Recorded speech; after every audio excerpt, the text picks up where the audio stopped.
Hello, I'm CraftyAndy, and these are my thoughts. Well, the live-action Last Airbender show is still coming out. Am I alone in this thought that I don't want the same story again? I don't want to rehash, I don't want to remix. Can we just treat animation as a medium instead of a genre? Make a sequel, a prequel, or original characters within the same world? The possibilities are endless. Who is interested in seeing the same story play out again? Destined to be offended when something is inevitably changed, cut, or scaled back. Then there's this One Piece show. Look, this anime is over 1,000 episodes long, and the idea of even thinking of making a story drag on for that amount of material kind of makes me sick, let alone watching it play out. But I will admit, the live action trailer makes me curious about the anime. And you were in pain, which means you can't beat me when I'm wet. You didn't want to take the chance of ever getting wet. You want to fight me? Let's fight! I'm angry and I'm wet. Only slightly. It took me long enough to get through all of the 7 deadly sins, and I'm looking forward to getting through Farscape before anything else, alright? And I don't really care that the original creator is behind this One Piece live action show. I don't give a shit. It's useless. It's pointless. There's only a few good anime to live action adaptations. The Wachowski sisters' Speed Racer, for one. Here you have a goofy show with a lot of the humor coming from the janky animation. That's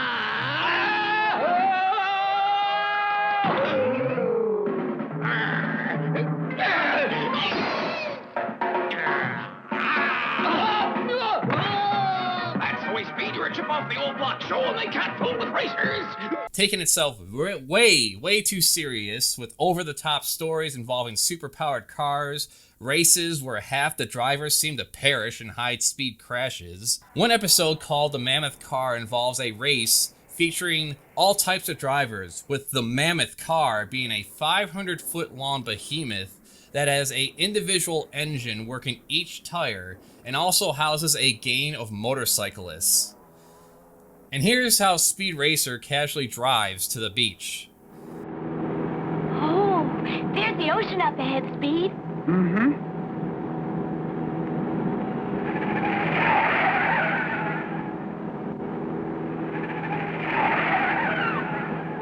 Oh! And then there's scenes like this.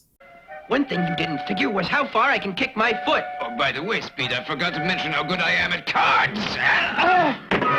Let's break that down. Speed has a gun on this guy, and he's thwarted by some playing cards. And that same guy drop kicks his ass from a prone position. Physics need not apply here. Speaking of which, here's the acrobatic racing team.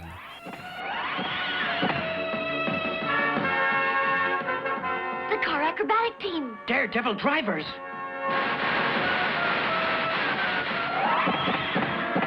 Distractions. Okay, point is, the episodes are all self-contained. There's no overarching narrative to worry about. Aside from the basic setup, the Wachowskis went nuts with it. Bright colors, physics-defying action, simple-to-follow story, a cartoonish villain. Because I'm going to give you one more history lesson. You're going to go to Fuji, and you're going to try and prove that everything I just told you is nothing but a lie. But no matter how well you drive, you won't win, you won't place. I guarantee you right now, you won't even finish the race. Beehive launchers. Can you imagine someone ever pulling a gun out on another driver over a official corporate-sponsored race? So the show being episodic, everything tends to get resolved within a 40-minute time span. So with a movie, all you have to do is just get some key elements right, such as the characters, personalities, and the roles they play. There was never any sacred story arc or deep overarching tale to try and capture. Plus, the quality of the animation calls for some sort of revival to update this. I would be amiss if I didn't mention the remake of the Alita Battle Angel movie. I'm not familiar with the source material aside from skimming through some clips of the first adaptation.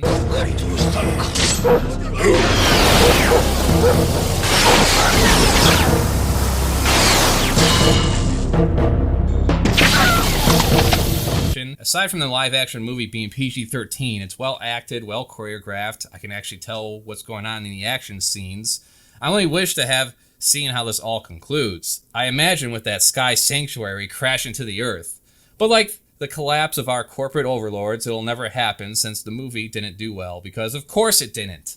This will remain a good example of how to do a live-action remake, simply because it at least remains faithful to the tone of the original, which you could say fell into obscurity over the years, further justifying any kind of remake, be it in animation or live-action. When it's a serialized show like Death Note, Last Airbender, Attack on Titan, Fullmetal Alchemist, from a creative perspective, what is the goddamn point of trying to recreate these shows as live action and telling the same story? Be it a series or, God help us, a movie like the Fullmetal Alchemist cosplay trilogy. Take the American attempt at a live-action Death Note. That movie took the cat and mouse aspect of that anime and turned it into some kind of teeny bopper basic bitch horror movie. Light Yagami is a genius with a superiority complex that shakes the world with his use of the Death Note, acting like a judgmental god of life and death. The whole story is around detectives, with the head of the group being L, trying to determine the killer's identity. The identity of a person who can kill simply by writing one's name in a Death Note. In the movie, Light is portrayed as an angsty teen, easily manipulated by his girlfriend. He even gives up his identity 3/4 of the way through the movie to Detective L. L is a great detective in the anime, battling with his wits, which can be summed up through this tennis match with Light. I can see the wheels turning, Light Yagami. I'm already in your head. There's no way this tennis match will deepen our friendship. This is a token gesture, an elaborate act we'll go through so we can say we're closer. In the movie, he's a unhinged, emotional, loose cannon that gradually loses his composure throughout the movie. I get that this has got you upset. Your son is Keita, James! When it's time for you to leave. I'm not going anywhere. You want a fucking bet? I have a search warrant and a Search warrant. Let's place apart! Tear it apart! How much more inspiring of a concept would it be if this acted as a sequel that references the anime, but it's not necessary to watch in order to understand the plot? The way that Death Note works and what Shinigami are can be explained within a few sentences between a new set of characters without there being a need of exposition. It just seems like a no-brainer idea to make something that complements the already adequate story material rather than trying to replace it, offending your general audience that would actually see this shit. Just treat animation as a medium and not a genre. If someone can't give a show a chance because it's animated, that's their fucking problem. And I doubt those same people, knowing a live-action show draws its source material from an animated version of itself, is appealing to most people at this point, let alone someone who was already dismissive of it.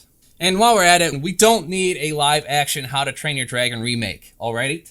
Unless you're making a redo of that fugly third movie, I don't want to hear about it. I want anything to do with it.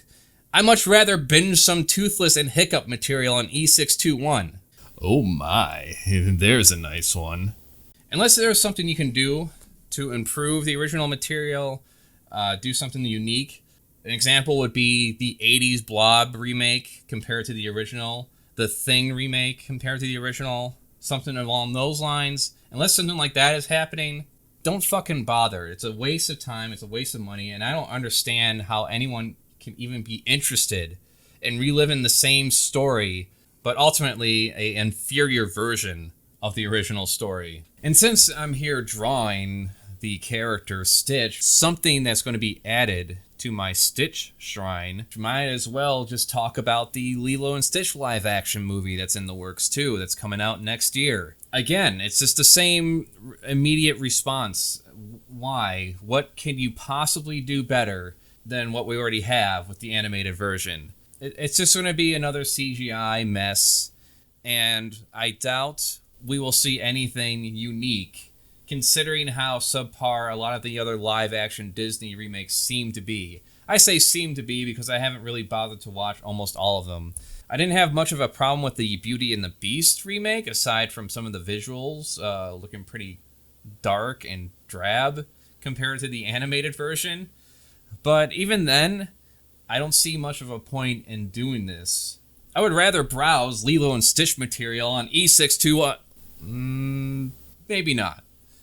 If I were to do this movie, I guess we could open with the cheerful scene of Lilo's parents dying, focus more on her bullying at school, and actually, no, fuck it. It's so unnecessary, I don't even want to bother making up how it could be. Get an original idea. I really hope this unprecedented writer and actor strike leads to more original ideas being brought forth to the mainstream. Thing is about a lot of these $300 million fiasco schlock fests is that they're exclusively committee and producer driven. I have yet to hear some heartwarming story about a gun-ho director walking up to Disney, pitching and begging them to handle any of these recent movies. Look at it this way. What are the chances that the recent Little Mermaid movie was entirely producer and focus study driven rather than a passionate director coming forth with an idea? There's no allowance of these directors to have creative control, and they're forced to confine themselves to making a movie that's as easy as possible to be sold. Nothing that can deconstruct the original material or some of its tropes.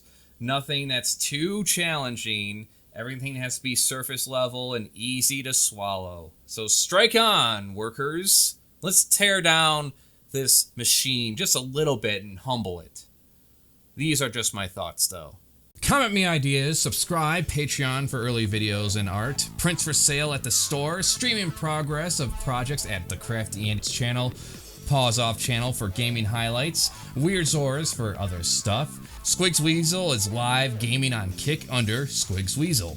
Subscribe, like, you heard what I said, now see it done.